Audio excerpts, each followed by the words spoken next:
예수님이 아기로 오신 이후 우리 12월 한 달 동안에 말씀을 나누고 있습니다. 처음에는 뭐라고 했습니까? 예수님이 우리의 무엇이 되시기 위해서? 임마누엘, 하나님의 함께하심 되시기 위해서 아기로 오셨다고 했고요. 지난 주일에는 우리를 어떻게 하시기 위해서? 아시기 위해서. 아시는 것이 낳은 결과는 우리를 체휼하시는 것이고, 또 사랑하시는 것이고, 또 우리를 주의 그날에 주님 보좌 앞에 섰을 때 우리를 아신다 하시기 위해서 우리의 모든 눈물과 고통과 우리의 모든 이 좁은 길을 걸어가면서 겪은 그 모든 아픔들을 아신다 하시기 위해서 우리가 예수님이 우리에게 아기로 오셨다고 했죠. 오늘은 세 번째, 하나님의 어린 양 되시려 예수님이 아기로 오셨다는 말씀을 나누려고 합니다. 예수님의 별명이 많이 있죠.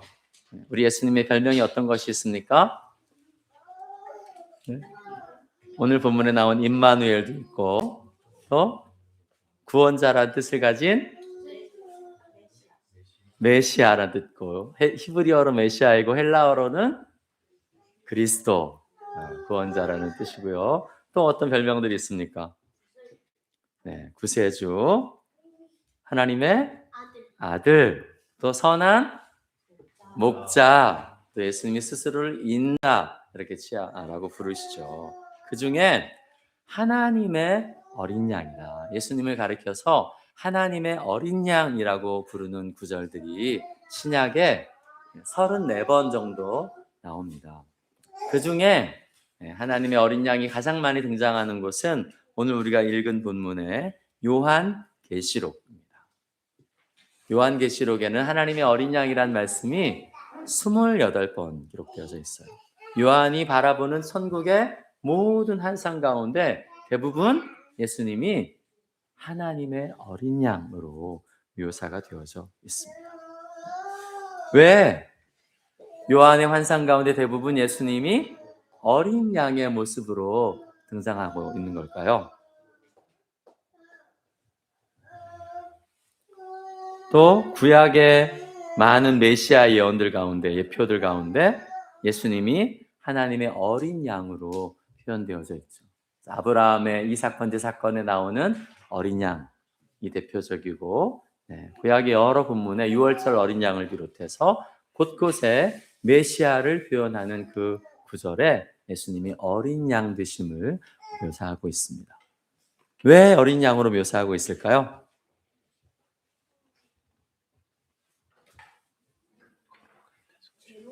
제물이니까.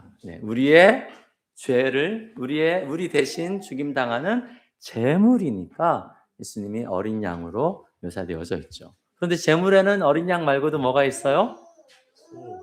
소도 있고, 염소도 있고, 비둘기도 있고, 양도 어린 양이 아닌 어미 양도 어른 양도 순 양도 있고, 그렇죠. 그런데 그 중에서도 많은 제물들 가운데서도 예수님은 어린 양으로 그렇게 묘사가 되어져 있다는 것입니다.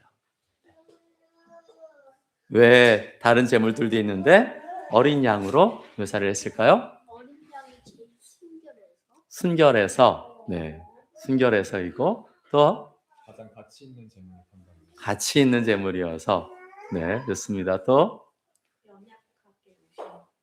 연약하게 오신 예수님이어서, 더 좋습니다. 우리 예수님이 양에 대해서 말씀하실 때 나는 선한 목자다, 너희는 어린 양이다 얘기할 때 그 예수님이 양이라고 표현할 때 가장 중요한 특징이 무엇일까요?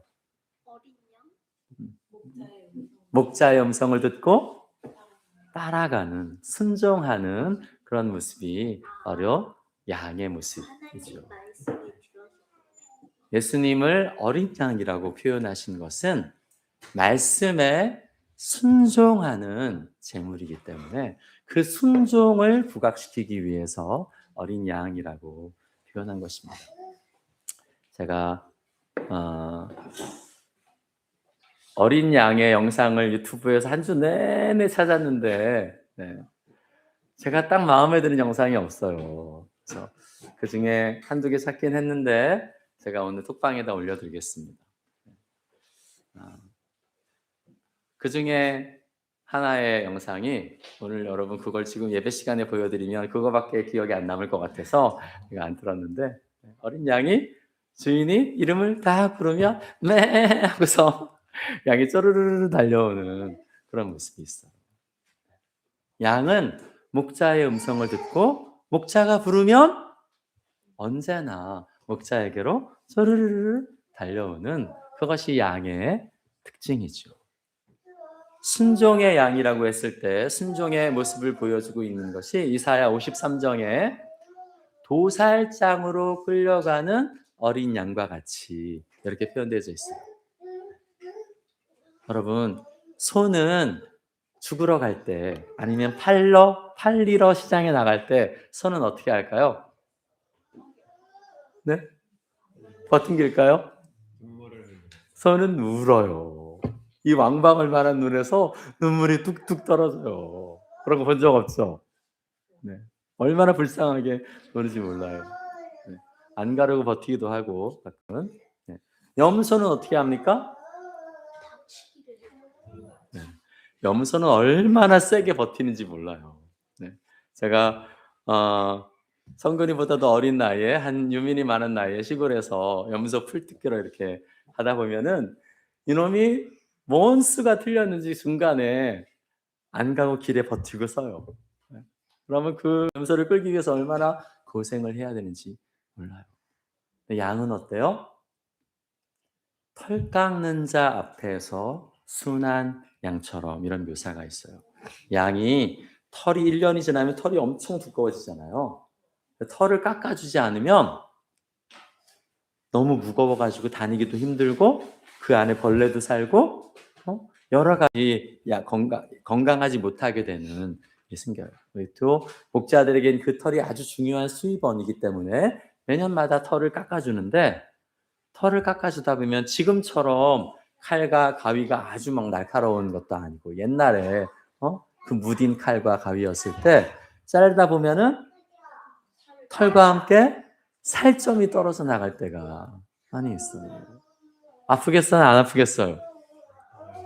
아프죠. 그리고 매년마다 털을 깎으니까 털을 깎을 때 내 살점이 뜯긴 기억이 있겠어요? 없겠어요? 있겠죠.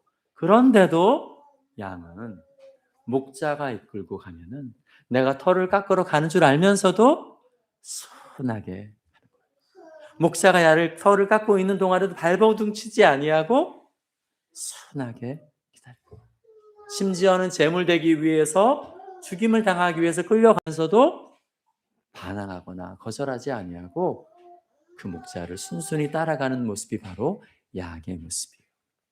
그래서 예수님은 어린 양, 하나님의 말씀에 순종해서 거절하지 아니하고 불순종하지 아니하고 순종함에 따라가는 어린 양으로 그렇게 묘사되어져 있는 것입니다. 근데 오늘 본문에 보니까 이상한 좀 이해하기 어려운 본문이 있어요. 8절 말씀 읽어볼까요? 8절 히브리서 5장 8절 시작. 그가 아들이시면서도 받으신 고난으로 순종함을 배워서 온전하게 되셨습니다. 예수님이 고난을 받으면서 뭘 배우셨대요? 순종을 배우셔야 할 때요. 예수님이 뭘 모르셔가지고 예수님의 자질이나 성품이나 이런 거에 뭔가 부족함이 있어가지고 뭘 배우셔야 할 필요가 있고 그럴 필요가 있었다는 걸까요? 아니요. 무슨 뜻일까요? 고난을 통해서 예수님이 왜 순종을 배우셔야 했을까요? 이것은 히브리서 4장과 5장 전체는 예수님의 대제사장 되심에 대해서 이야기하고 있어요. 우리 지난주에 예수님이 대제사장 되시기 위해서 그 대제사장의 직임을 온전히 감당하기 위해서 어떻게 하셔야 됐다고요? 우리의 고난을 다 겪으시고 우리를 체휼하실 수 있게 되셔서 온전한 대제사장이 되었다고 얘기했죠. 그것과 같은 맥락에서 예수님이 온전한 대제사장이 되기 위해서 갖추어야 될 또 다른 조건이 있는데 그것은 바로 순종이었어요. 순종. 왜 우리를 구원하시는 대제사장이 되시기 위해서 순종의 자격을 갖추셔야 했냐면 우리가 어떻게 범죄하게 되었어요? 제일 처음에 범죄가 뭐예요? 불순종이죠. 아담과 하와의 불순종이 죄의 시작이에요. 모든 죄의 뿌리는 하나님을 향한 불신과 불순종이에요. 이 죄악의 문제를 해결하기 위해서, 이 죄로 말미암은 죽음을 해결하기 위해서 예수님이 대제사장이 되셔야 하는데, 그러려면은 본인이 먼저, 예수님 자신이 먼저 하나님의 말씀대로, 하나님의 율법대로 순종하셔야 하는 그런 과정이 필요했어요. 하나님이 우리 인간에게 주신 율법이 예수님이 순종을 하시기 전에는 우리가 변명할 수 있었어요. 하나님이 주신 율법은 너무 어렵습니다. 지키는 것이 불가능합니다. 지키는 것이 불가능한 이런 율법을 주신 하나님은 선한 하나님이 아닙니다. 이렇게 우리가 얘기할 수 있는 것이죠. 아무도 지킬 수 없으니까. 그런데 예수님이 오셔서 그 율법을 완전하게 지키셨어요. 우리와 똑같은 육체의 연약함을 갖고 계시면서 처음부터 아기 때부터 완전하게 그 율법에 순종하셨어요. 그것을 통하여서 우리를 죄에서 건질 수 있는, 우리의 죄의 문제를 해결할 수 있는 대제사장의 온전한 조건을 그 순종을 통하여서 갖추게 되었다라는 것입니다. 예수님에게 순종을 배워가는 그 과정들이 어려웠을까요? 쉬웠을까요? 예수님에게 순종이 어려웠을까요? 쉬웠을까요? 예수님이시니까, 하나님의 아들이시니까 다 할 수 있으니까 쉬웠을까요? 하나님의 아들이시지만 동시에 예수님 완전한 사람으로 오셨어요. 사람이 가지고 있는 모든 한계와 연약함을 가지고 계셨어요. 우리가 느끼는 배고픔, 우리가 느끼는 피곤함, 우리가 느끼는 이 졸림, 추위, 이 모든 한계를 다 가지셨어요. 성근아, 이준아, 엄마 아빠 말에 순종하는 게 어려워, 쉬워? 말도 안 되는 말을 하는 저도 엄청나게 많아요. 네. 첫 번째 어려운 거는 귀찮기 때문에 어려운 거죠. 그렇죠? 내 마음대로 하고 싶고 나는 편하게 쉬고 싶은데 심부름시키고 이거 치워라 저거 해라 하면은 어렵죠. 예수님에게도 똑같이 그래서 순종은 어려운 것입니다. 귀찮을 때가 있고 피곤할 때가 있고 졸릴 때가 있고 그런 힘든 때가 있는 것이죠. 근데 예수님에게는 더 어려운 이유가 있었어요. 예수님이 12살 때에 예루살렘에 절기 때 부모님과 함께 올라갔어요. 절기를 다 마치고 무리들이 다 같이 고향으로 내려오는데 요셉과 마리아는 동생들이 몇 명이었다고요? 지지난주에 했잖아. 몇 명이었다고? 남동생 4명, 여동생 2명 이상, 최소한 6명 이상의 동생들이 있었기 때문에 요셉과 마리아가 한 손에 하나씩 잡아도 예수님을 포함해서 몇 명이 남아요? 3명이 남아요. 다 건사하기가 어려웠어요. 예수님이 이제 한 12살 됐으니까 알아서 따라오겠지 생각하고서 사흘길을 갔는데 없어요. 없다는 걸 그제서야 발견했어요. 그래가지고 부랴부랴 다시 예루살렘까지 찾으러 왔는데 예수님이 어디 있었어요? 성전에서 율법사들과 함께 하나님의 율법을 토론하고 있었어요. 우리가 얼마나 찾았는지 아느냐? 네가 왜 이렇게 했느냐? 요셉과 마리아가 막 아들 예수님을 나무라니까 예수님이 뭐라고 해요? 내가 아버지의 집에 있어야 할 것을 알지 못하셨습니까? 이렇게 얘기하죠. 근데 그 다음 구절에 예수님이 성경에 뭐라고 얘기합니까?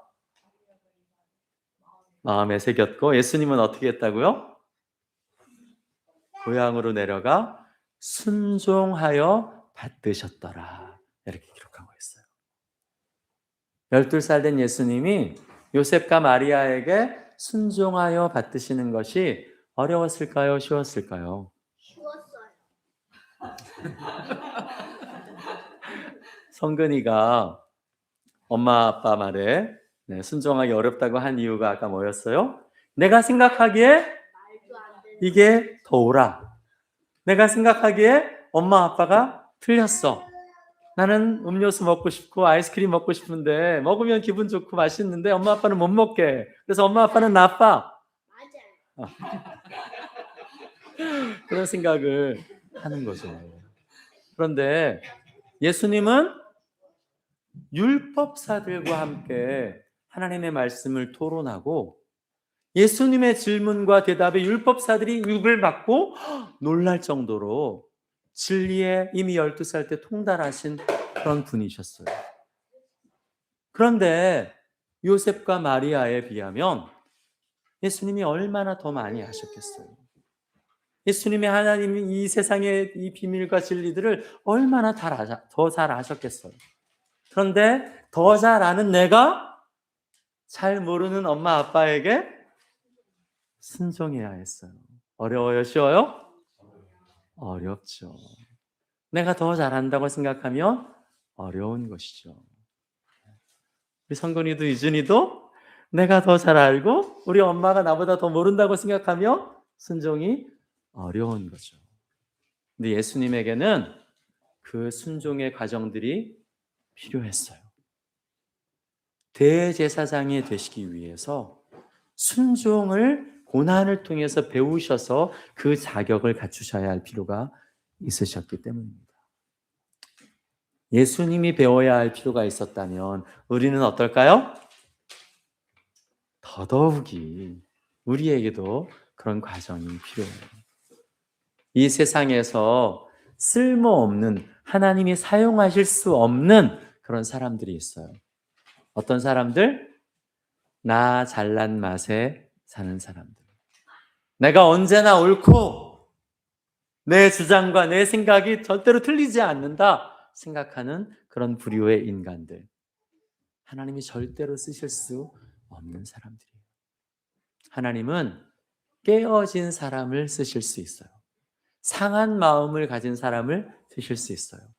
언제 우리의 마음이 깨어져요? 고난을 통해서 실패와 좌절과 범죄와 그것을 통해서 나의 본질, 나의 연약한 실체, 내가 얼마나 못됐고 내 속이 얼마나 죄악으로 가득한지 그걸 내가 깨닫고 알게 되면 우리가 깨어진 사람, 상한 마음을 가진 사람이 되는 거예요. 그런 상한 마음을 가진 사람만 하나님의 사람, 예수의 제자가 될 수 있는 것이에요. 그것은 순종을 배워야만 하는 것이에요. 우리 아이들, 아까 말한 것처럼 여러 가지가 있어요. 선택할 수 있는 여러 가지가 있어요. 근데 내가 생각하는 이게 옳아요. 근데 부모님이 생각하기엔 이걸 하라 그래요. 내가 생각하는 게 옳아요? 엄마 아빠가 하라고 하는 게 옳아요? 왜 그게 옳을까요? 때로는 내 생각보다도 엄마 아빠가 하는 말보다도 내 생각이 더 효과적이고 더 옳을 때도 있어요. 그런데 가장 옳은 것은 뭐가 가장 옳아요? 순종이 가장 옳아요. 내 생각이 조금 나을 수 있지만 그것보다도 순종이 언제나 더 옳아요. 그것을 우리가 배우고 그것을 알아야 하나님이 쓰실 수 있는 그런 사람이 될 수 있어요. 두 번째, 예수님이 하나님의 어린 양 되신 이유는 구원을 위한 하나님의 제물이 되실 수 있는 그런 조건은 자신의 죄가 없으셔야 했어요. 죄 없고 흠 없는 순결하신 제물을 표현하기 위해서 메시아를 하나님의 어린 양으로 표현한 거예요. 여러분, 양이 태어났을 때, 갓 태어나서 한 일주일 이전이었을 때 보신 적 있어요, 없어요? 있으세요? 있으시면 손 들어보세요. 네, 없군요. 제가 그 모습을 찾기 위해서 유튜브를 열심히 찾았는데 제 마음에 딱 맞는 장면이 없었어요. 제가 22살 때 강원도에 있었어요. 본 적 있어? 네, 영상으로요. 영상으로. 22살 때 강원도에 갔는데 제자훈련 공동체에 있을 때 갓 태어난 지 3일 되는 양을 볼 기회가 있었어요. 그 농장에 가가지고 그 마구간에 양 우리에 있는 태어난 지 3일 되는 그 양을 딱 본 순간에 말로 형용할 수 없는 그 감격. 왜 예수님을 하나님의 어린 양으로 표현했는지가 그 양을 본 그 순간에 직관적으로 다 이해가 되었어요. 이 세상에 존재하는 모든 아기 짐승들은 다 예쁘죠. 네. 우리 이 56호, 57호 그쪽에 하얀 새끼 고양이가 몇 달 전에 태어나가지고 있어요. 알아요. 예뻐 안 예뻐? 이렇게 얼룩이랑도 있고, 네. 완전히 하얀 것도 있지. 네. 너무너무 예쁘고 귀엽습니다. 세상에 존재하는 강아지든 고양이든 염소든 다 새끼는 예뻐요. 기어다니는 게 아니면 네 발로 다니는 모든 새끼들은 다 사랑스러워요. 그런데 새끼 양은, 어린 양은 비교 불가해요. 어떠한 다른 동물과도 비교 불가해요. 얼마나 사랑스럽고 얼마나 아름다운지. 순결하다라는 표현이 제일 적당해요.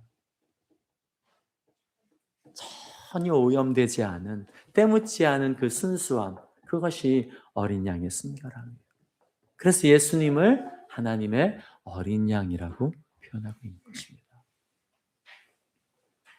사랑하는 여러분, 엄마 아빠가 내 아이를, 나를 정말 목숨처럼 사랑하고 나를 위해서 죽을 수 있을 만큼 나를 사랑한다고 해도 엄마 아빠의 그 죽음이 나의 죄를 사할 수 있어요, 없어요? 있어요, 없어요? 없어요.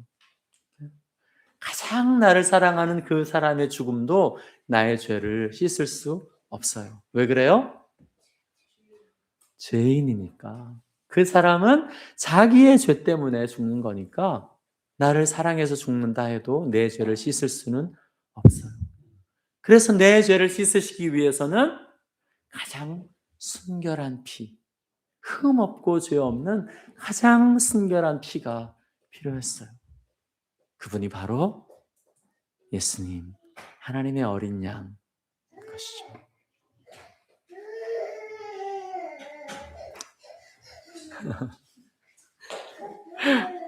오늘 지우가 많이 슬퍼요.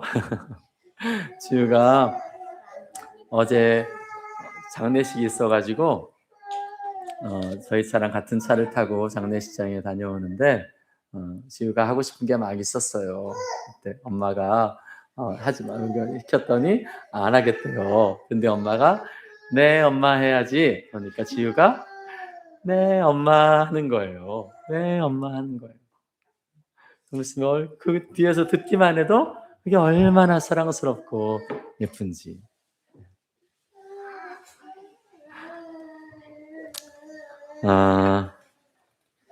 제가 설교를 하는 것보다 노래를 한 곡 하고 싶어요.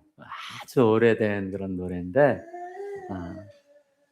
어린 양 예수님 이란 그런 노래인데 제가 이 찬양을 부를 테니까 여러분은 여러분의 마음속으로 그렇게 태어나서 며칠 되지 않는 순결한 어린 양처럼 가장 순결한 모습으로 오신, 가장 순결한 아기로 오신 그 예수님을 어린 양 보라, 어린 양 보라, 온 세상 위에 주임 당하신 거룩한 제물로 우리 죄 위에 못할 길 하나님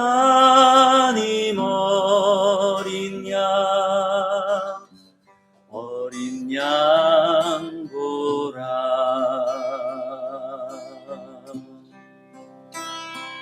어린 양 보라 어린 양 보라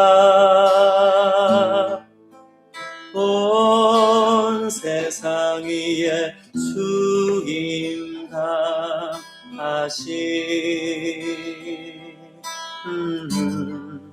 거룩한 제물로 우리 죄 위에 못할 길 하나님 어린 양